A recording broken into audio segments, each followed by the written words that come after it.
ओम श्री परमात्मने नमः। अथ श्री विष्णु सहस्रनाम स्तोत्रम्। यस्य स्मरणमात्रेण जन्म संसार बन्धनात् विमुच्यते नमस्तस्मै विष्णवे प्रभविष्णवे। नमः समस्त भूतानामादिभूताय भूभृते अनेकरूपरूपाय विष्णवे प्रभविष्णवे। वैशम्पायनुवाच श्रुत्वा धर्मानशेषेण पावनानि च सर्वशः युधिष्ठिरः शान्तरमं पुनरेवाभ्यभाषत। युधिष्ठिरोवाच किमेकं दैवतं लोके किं वाप्येकं परायणं स्तुवन्तः कङ्कमर्चन्तः प्राप्नुयुर्मानवाः शुभम्। को धर्मः सर्वधर्माणां भवतः परमो मतः किंजपन्मुच्यते जन्तुर्जन्म संसारबन्धनात्। भीष्म उवाच जगत्प्रभुं देवदेवमनन्तं पुरुषोत्तमं स्तुवन्नाम सहस्रेण पुरुषः सततोत्थितः। तमेव चार्चयन् नित्यं भक्त्या पुरुषमव्ययम् ध्यायन् स्तुवन्नमस्यैश्च यजमानस्तमेव च। अनादिनिधनं विष्णुं सर्वलोकमहेश्वरं लोकाध्यक्षं स्तुवन्नित्यं सर्वदुःखातिगो भवेत्। ब्रह्मण्यं सर्वधर्मज्ञं लोकानां कीर्तिवर्धनं लोकनाथं महद्भूतं सर्वभूतभवोद्भवम्। एष मे सर्वधर्माणां धर्मोऽधिकतमो मतः यद्भक्त्या पुण्डरीकाक्षं स्तवैरर्चेन्नरः सदा। परमय्यो महत्तेजः परमय्यो महत्तपः परमय्यो महद्ब्रह्म परमय्यः परायणम्। पवित्राणां पवित्रयो मङ्गलानां च मङ्गलम् दैवतं देवतानां च भूतानां यो व्याहृता। यतः सर्वाणि भूतानि भवन्त्यादियुगागमे यस्मिंश्च प्रलये यान्ति पुनरेव युगक्षये। तस्य लोकप्रधानस्य जगन्नाथस्य भूपते विष्णोर्नाम सहस्रं मे शृणु पापभयापहम्। यानि नामानि गौणानि विख्यातानि महात्मनः ऋषिभिः परिगीतानि तानि वक्ष्यामि भूतये। ॐ विश्वं विष्णुवर्षट्कारो भूतभव्यभवत्प्रभुः भूतकृद्भूतभृद्भावो भूतात्मा भूतभावनः भूतात्मा परमात्मा च मुक्तानां परमागतिः। अव्ययः पुरुषः साक्षी क्षेत्रज्ञोऽक्षर एव च योगो योगविदान्नेता प्रधानपुरुषेश्वरः। नारसिंहवपुश्रीमान् केशवः पुरुषोत्तमः सर्वश्चर्वशिवस्थाणुर्भूतादिर्निधिरव्ययः सम्भवो भावनो भर्ता प्रभवः प्रभुरीश्वरः। स्वयंभूश्चम्भुरादित्यः पुष्कराक्षो महास्वनः अनादिनिधनो धाता विधाता धातुरुत्तमः। अप्रमेयो ऋषिकेशः पद्मनाभो मरप्रभुः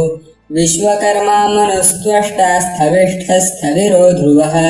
अग्राह्यः शाश्वतः कृष्णो लोहिताक्षः प्रतर्दनः प्रभूतस्त्रीककुब्धाम पवित्रं मङ्गलं परम्। ईशानः प्राणदः प्राणो ज्येष्ठः श्रेष्ठः प्रजापतिः हिरण्यगर्भो भूगर्भो माधवो मधुसूदनः। ईश्वरो विक्रमी धन्वी मेधावी विक्रमक्रमः अनुत्तमो दुराधर्षः कृतज्ञः कृतिरात्मवान्। सुरेशः शरणौ शर्मा विश्वरेताः प्रजाभवः हस्संवत्सरो व्यालः प्रत्ययः सर्वदर्शनः अजः सर्वेश्वरः सिद्धः सिद्धिः सर्वाद्दिरच्युतः। वृषा कपिरमेयात्मा सर्वयोगविनिःसृतः वसुर्वसुमना सत्यः समात्मा संमितः समः। अमोघः पुण्डरीकाक्षो वृषकर्मा वृषाकृतिः रुद्रो बहुशिरा बभ्रुर्विश्वयोनिश्चुचिश्रवाः। अमृतः शाश्वतस्थाणुर्वरारोहो महातपाः सर्वगः सर्वविद्भानुर्विश्वक्सेनो जनार्दनः। वेदो वेदविदव्यङ्गो वेदाङ्गो वेदवित्कविः लोकाध्यक्षस्तुराध्यक्षो धर्माध्यक्षः कृताकृतः। चतुरात्मा चतुर्भुवश्चतुर्द्रंष्ट्रश्चतुर्भुजः भ्राजिष्णुर्भोजनं भोक्ता सहिष्णुर्जगदादिजः। अनघो विजयो जेता विश्वयोनिः पुनर्वसुः उपेन्द्रो वामनः प्रांशुरमोघः शुचिरुर्जितः अतीन्द्रसङ्ग्रहः सर्गो धृतात्मा नियमो यमः वेद्यो वेद्यः सदा योगी वीरः माधवो मधुः अतीन्द्रियो महामायो महोत्साहो महाबलः महाबुद्धिर्महावीर्यो महाशक्तिर्महाद्युतिः अनिर्देश्य वपुः श्रीमान् न मे यात्मा महाद्रिधृक् महेश्वासो महीभर्ता श्रीनिवासः सताङ्गतिः अनिरुद्धः सुरानन्दो गोविन्दो गोविदाम्पतिः मरीचिर्दमनो हंसः सुर्पणो भुजगोत्तमः हिरण्यनाभः सुतपाः पद्मनाभः प्रजापतिः अमृत्युः सर्वदृक्सिंहः सन्धाता सन्धिमान् स्थिरः अजो दुर्मर्षणः शास्ता विश्रुतात्मा सुरारिः गुरुर्गुरुतमो धाम सत्यः सत्यपराक्रमः निमिषो निमिषस्त्रग्वी वाचस्पतिरुधारधीः अग्रणीर्ग्रामणिः श्रीमान् न्यायो नेता समीरणः सहस्रमूर्धा विश्वात्मा सहस्राक्षः सहस्रपात् आवर्तनो निवृत्तात्मा संवृत्तः सम्प्रमर्दनः हः संवर्तको वह्निरनीलो धरणीधरः सुप्रसादः प्रसन्नात्मा विश्वभुग्विभुः सत्कर्ता सकृतः साधुर्जह्नुर्नारायणो नरः असंख्ययो प्रमेयात्मा विशिष्टः शिष्टकृच्छुचिः सिद्धार्थः सिद्धिसङ्कल्पः सिद्धिद्धः सिद्धिसाधनः वृषा हि वृषभो विष्णुर्वृषपर्वा वृषोदरः वर्धनो वर्धमानश्च विविक्तः श्रुतिसागरः सुभुजो दुर्धरो वाग्मी महेन्द्रो वसुदो वसुः नैकरूपो बृहद्रूपः शिपिविष्टः प्रकाशनः ओजस्तेजोद्युतिधरः प्रकाशात्मा प्रतापनः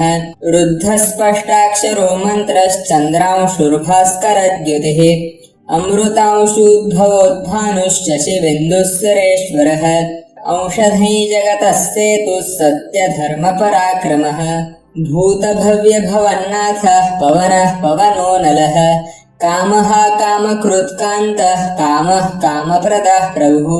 योगादिकृद्युगावर्तो नैकमायो महाशनः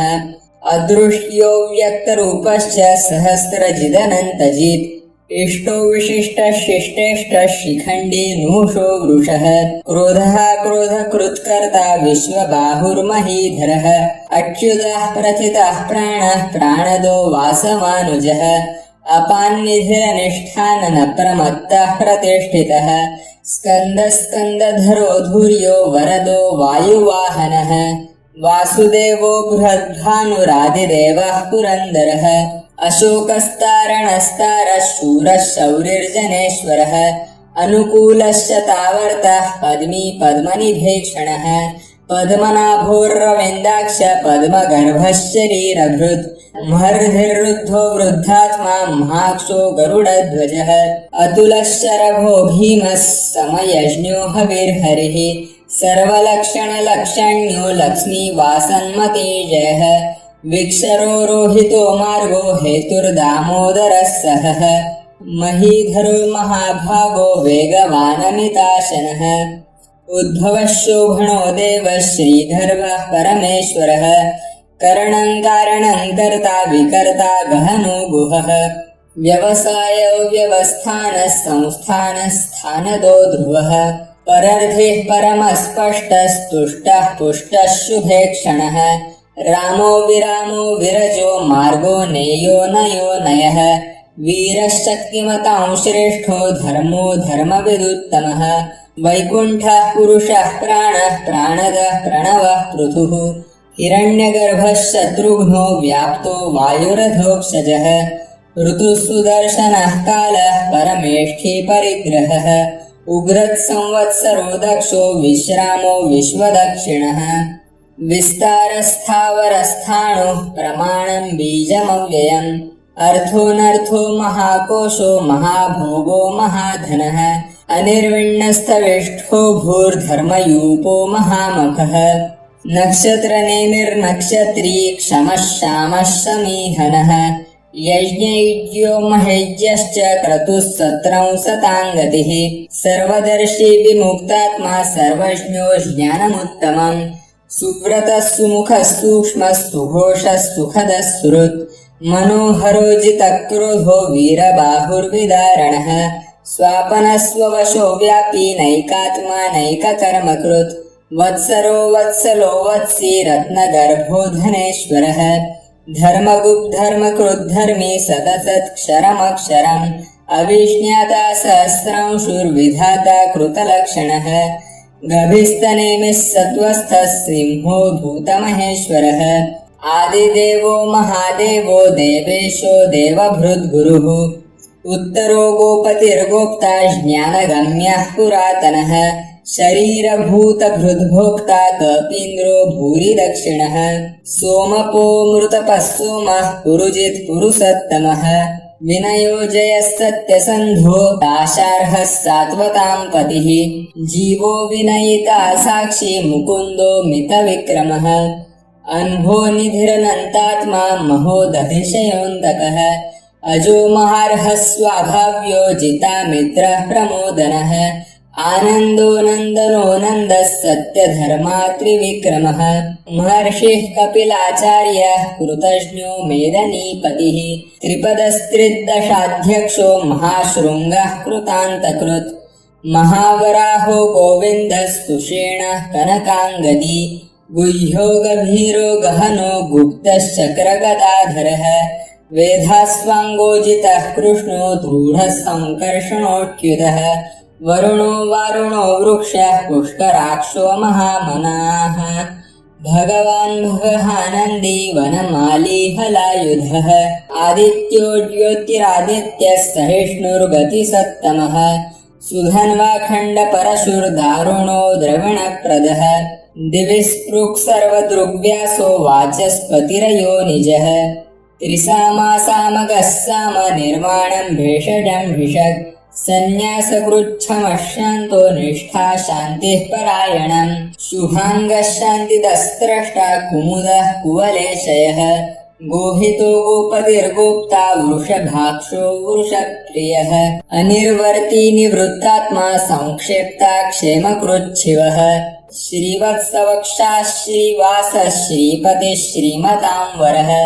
श्रीधः श्रीशः श्रीनिवासः श्रीनिधिः श्रीविभावनः श्रीधरः श्रीकरः श्रेयः श्रीमाल्लोकत्रयाश्रयः स्वक्षः स्वङ्गश्चतानन्दो नन्दिर्ज्योतिर्गणेश्वरः विजितात्मा विधेयात्मा सत्कीर्तिश्छिन्नसंशयः उदीर्णः सर्वतश्चक्षुरनीशः शाश्वतस्थिरः भूषयो भूषणो भूतिर्विशोकः शोकनाशनः अर्चिष्मानर्चितः कुम्भो विशुद्धात्मा विशोधनः अनिरुद्धो प्रतिरथः प्रद्युम्नो मितविक्रमः कालनेमिनिहावीरश्चौरिशूरजनेश्वरः त्रिलोकात्मा त्रिलोकेशः केशवः केशिहा हरिः कामदेवः कामपालः कामी कान्तः कृतागमः अनिर्देश्य पुर्विष्णुर्वीरोऽनन्तो धनञ्जयः ब्रह्मण्यो ब्रह्मकृद्ब्रह्मा ब्रह्म ब्रह्मविवर्धनः ब्रह्मविद् ब्राह्मणो ब्रह्मी ब्रह्मज्ञो ब्राह्मणः प्रियः महाक्रमो महाकर्मा महातेजा महोरगः महाक्रतुर्महायज्वा महायज्ञो महाहविः स्तव्यस्तव प्रियस्तोत्रं स्तुतिस्तोतारणप्रियः पूर्णः पूरयिता पुण्यः पुण्यकीर्तिर्नामयः मनोजवस्तीर्थकरो वसुरेता वसुप्रदः वसुप्रदो वासुदेवो वसुर्वसुमना हविः सद्गतिः सत्कृतिः सत्ता सद्भूतिः सत्परायणः शूरसेनो यदुश्रेष्ठः सन्निवासस्तु यामुनः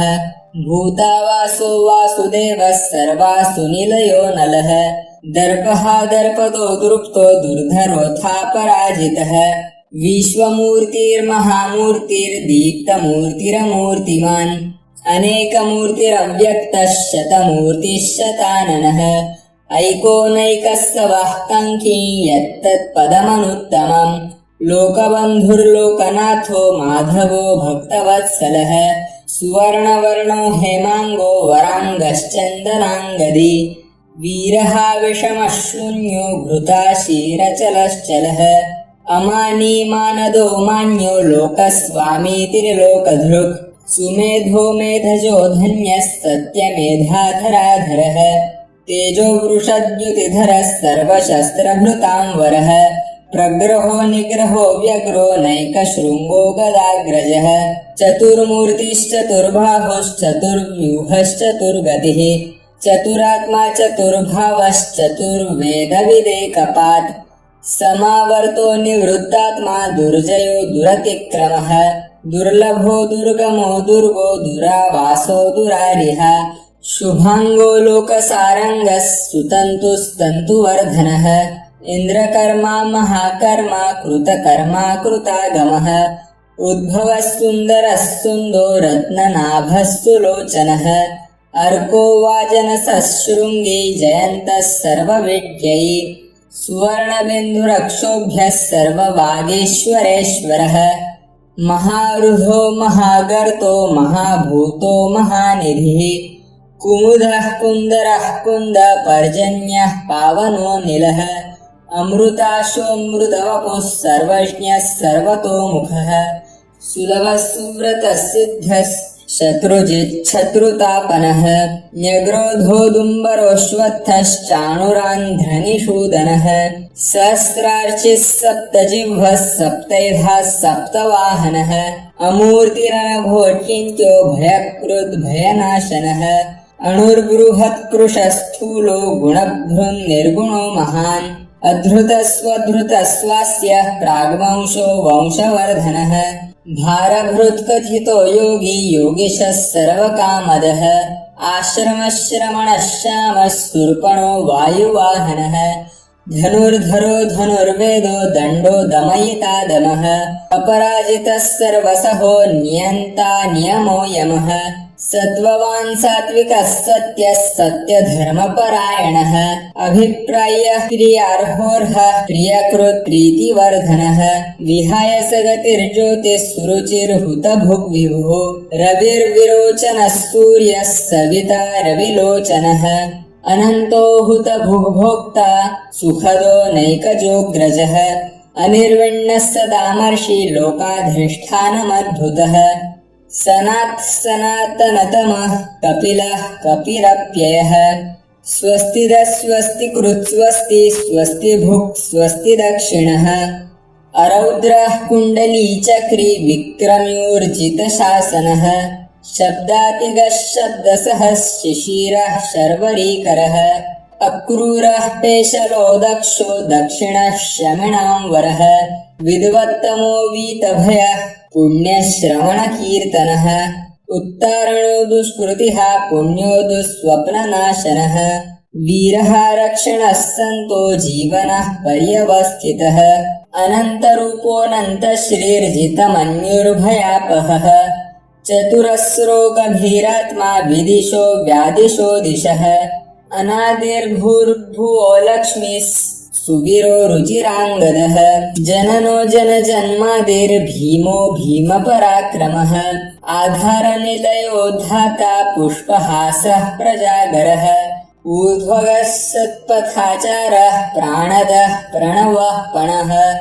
प्रमाणं प्राणनिलयः प्राणभृत् प्राणजीवनः तत्त्वं तत्त्वविदेकात्मा जन्म मृत्युजरातिगः भूर्भुवः स्वस्तरुत्स्तारः सविता प्रपितामहः यज्ञो यज्ञपतिर्यज्वा यज्ञाङ्गो यज्ञवाहनः यज्ञभृद्यज्ञकृद्यज्ञी यज्ञभुग् यज्ञसाधनः यज्ञान्तकृद्यज्ञगुह्यं मन्नमन्नाद एव च आत्मयोनिस्वयं जातो वैखानः सामगायनः देवकीनन्दनः स्रष्टा क्षितिशः पापनाशनः शङ्खभृन्नन्दकीचक्रे शार्ङ्गधन्वागदाधरः रथाङ्गपाणिरक्षोभ्यः सर्वप्रहरणायुधः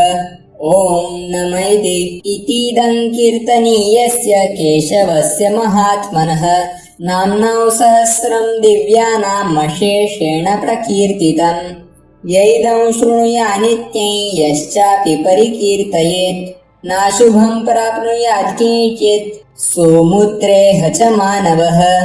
वेदान्तगो ब्राह्मणः स्यात् क्षत्रियो विजयी भवेत् वैश्यो धनसमृद्धः स्यात् शूद्रः सुखमवाप्नुयात् धर्मार्थी प्राप्नुयात् धर्ममर्थार्थी चार्थमाप्नुयात् कामानवाप्नुयात् कामी प्रजार्थी प्राप्नुयात् प्रजाम् भक्तिमान्यस्तदोत्थाय शुचिस्तद्गतमानसः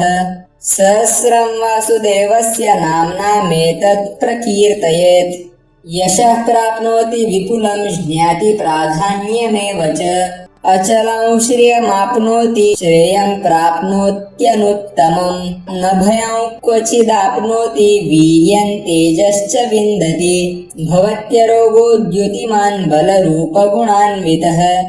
रोगार्तो मुच्यते रोगात् बद्धो मुच्येत बन्धनात् भयान्मुच्येत भीतस्तु मुच्येतापन्न आपदः दुर्गाण्यतितरत्याशु पुरुषः पुरुषोत्तमम् स्तुवन्नाम सहस्रेण नित्यं भक्तिसमन्वितः वासुदेवाश्रयो मर्त्यो वासुदेवपरायणः सर्वपापी विशुद्धात्मा याति ब्रह्म सनातनम् न वासुदेव भक्तानाशुभं विद्यते क्वचित् जन्म मृत्युजरा व्याधि भयन्नैवोपजायते इमौ स्वमवधीयानः श्रद्धा भक्तिसमन्वितः युज्येतात् सुखमक्षान्ति श्रीधृतिस्मृतिकीर्तिभिः न क्रोधो न च मात्सर्यं न लोभो नाशुभा मतिः भवन्ति कृतपुण्यानां भक्तानां पुरुषोत्तमे द्यौश्चन्द्राकनक्षत्राखन्दिशो भूर्महो दधिः वासुदेवस्य वीर्येण विधृतानि महात्मनः ससुरासुरगन्धर्वौ सयक्षुरगराक्षसम् जगद्वेषे वर्ततेदं कृष्णस्य सचराचरम् इन्द्रियाणि मनोबुद्धिः सत्त्वं तेजो बलं धृतिः वासुदेवान्मकान्याहुः क्षेत्रं क्षेत्रज्ञेव च सर्वागमानामाचारः प्रथमं परिकल्पते आचारप्रभुवो धर्मो धर्मस्य प्रभुरच्युतः ऋषयः पितरो देवा महाभूतानि धातवः जङ्गमाजङ्गमयि चेदै जगन्नारायणोद्भवम् योगो ज्ञानं तथा साङ्ख्यं विद्याश्चिल्पादिकर्म च वेदाशास्त्राणि विज्ञानमेतत् सर्वै जनार्दनात् एको विष्णुर्महद्भूतं पृथक् भूतान्यनेकशः त्रिलोकान्वाप्यभूतात्मा भुङ्क्ते विश्वभुग्व्ययः इमौ स्तवं भगवतो विष्णुर्व्यासेन कीर्तितम् पठेद्यैच्छत् पुरुषः श्रेयः प्राप्तुं सुखानि च विश्वेश्वरमजै देवै जगतः प्रभवाप्ययम् भजन्ति ये पुष्कराक्षन् न यान्ति पराभवम् ॐ तत्सदिति श्रीमहाभारते शतसाहस्र्यां संहितायां वैयासिक्या मानुशासनिके पर्वणि भीष्मयुधिष्ठिरसंवादे श्रीविष्णुर्दिव्यसहस्रनामस्तोत्रम्